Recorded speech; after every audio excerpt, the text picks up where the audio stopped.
President Trump is weaponizing the Federal Housing Finance Agency and putting a political hit out on Fed Governor Lisa Cook in order to load the Federal Reserve Board of Governors up with people who are more likely to lower interest rates.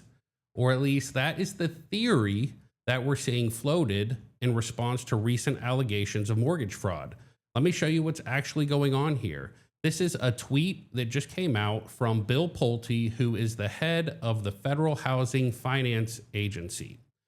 And what Bill Pulte is alleging is that there was a criminal act of Lisa Cook, Fed governor, who on June 18th went to the bank and took out a mortgage and said, hey, this is a mortgage for my personal home and I live in Michigan.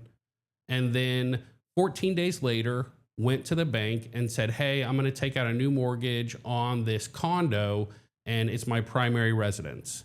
And obviously this raises questions because you can't live in two places at the same time. And Bill Pulte, as head of the FHFA, identified this and referred it to the Department of Justice. Now, why is Bill Pulte meddling? Is it even his job as head of FHA or FHFA to investigate this? Well, the Federal Housing Finance Agency is an independent agency established by the Housing and Economic Recovery Act, the HERA, in 2008. It's responsible for the effective supervision, regulation, and housing mission oversight of Fannie Mae and Freddie Mac, who ultimately purchased these mortgages. So as the head of FHFA, it's Bill Pulte's job to identify whether or not Fannie Mae and Freddie Mac are purchasing fraudulent mortgages or being sold fraudulent mortgages. So it certainly would fall within Bill Pulte's realm of responsibility. Now, referring it to the Department of Justice, does that make sense? Is that fair? Well, something that every single home borrower in the United States signs and sees when they purchase a mortgage is this exact letter here that says Department of Justice, Federal Bureau of Investigation, and it says mortgage fraud is investigated by the FBI and is punishable by 30 years in federal prison or $1 million fine. As a real estate agent, mortgage broker, I see this letter in every single closing that takes place. So if Bill Pulte, as head of the agency, identifies suspected mortgage fraud, it's his job and he's responsible for referring this to Department of Justice. There's some questions about potentially whether or not is this actually true? Did this actually happen? And I tried to look at both sides of the story here. So I went to CNN, and CNN did say that it was clear that she did take out two mortgages 14 days apart for primary residences, but they did go on to say that it was unclear whether or not she did that intentionally, that maybe it was by mistake that she said they were primary residences. And so I got to thinking, is it possible that Lisa Cook doesn't know how to read basic mortgage paperwork that everybody in the country signs and reads every time they buy a house? And I saw that, she's been a member of the Board of Governors since 2022. She is a research associate at the National Bureau of Economic Research. She was a professor of economics and international relations at Michigan State University. She's a member of the American Economic Association's Executive Committee. She's an authority on international economics, especially the Russian economy. And I kind of stopped reading because there's no way that Lisa Cook is not smart enough to read basic paperwork and understand a home mortgage. This is an exceptionally intelligent and accomplished person, obviously. So let's say, I think, we can say, well, okay, if she did take out two mortgages as a primary residence 2 weeks apart, which Bill Pulte alleges it's very clear that she did, and CNN kind of confirms that they think she did as well. And, we can say, well, there's no way she did it on accident because she's essentially an economic genius. And so is it even that big of a deal?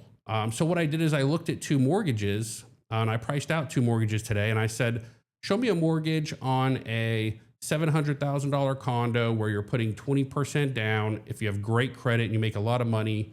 If it's a second home, what does that mortgage rate look like? 6.875% was the rate. And then I left everything the same, but I said, what if it was a primary residence? What would that rate be?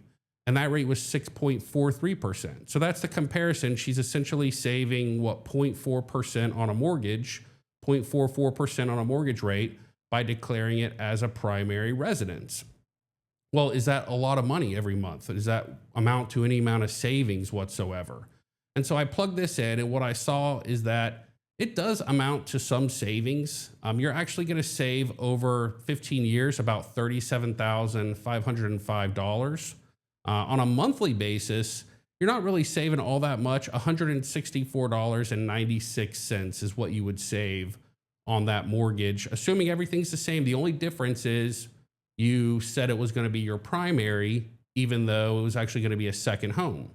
So if she, in fact, which pretty clear that she did, commit mortgage fraud and say that something was going to be her primary residence when it should have been a second home, she's committing mortgage fraud to save $164.96 a month. And does that make any sense? Would somebody do that? And ultimately, when you look at it over time, it's really, it's a fair amount of money over the life of the mortgage. She's actually saving, you can see here, about $60,000. So $60,000 is a pretty big savings. Would somebody commit fraud to save $60,000? Maybe, maybe not. I mean, $165 a month over 30 years, 60 grand. It's substantial, but is it enough to commit mortgage fraud? Well, when you look at the total picture, what we did is we took that savings difference of $165 a month, $164.96, and we said, what if you invested that savings every month in an account earning 6% interest, and you took that savings for 30 years and put it in that investment account? How much money would you have earned?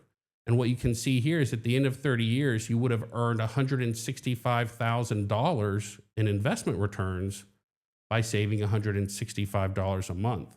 So now when you look at $165,000 plus the total savings on the two loans, just being comparing apples to apples, $60,000, we have a total difference of 60 plus 160, or $220,000 in additional earnings and savings over the life of a mortgage by declaring it as your primary instead of declaring it accurately as a second home.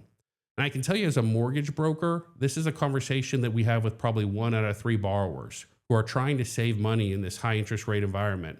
And they're saying, well, what if it's an investment property? What if it's a second home? What if I say I'm going to live in this one and rent that one out, but I'm really going to do the opposite?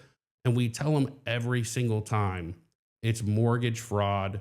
Don't do it. And if a borrower, we can see that mortgage, when we take a mortgage application, I can see as a loan officer, hey, you just took out a mortgage 2 weeks ago.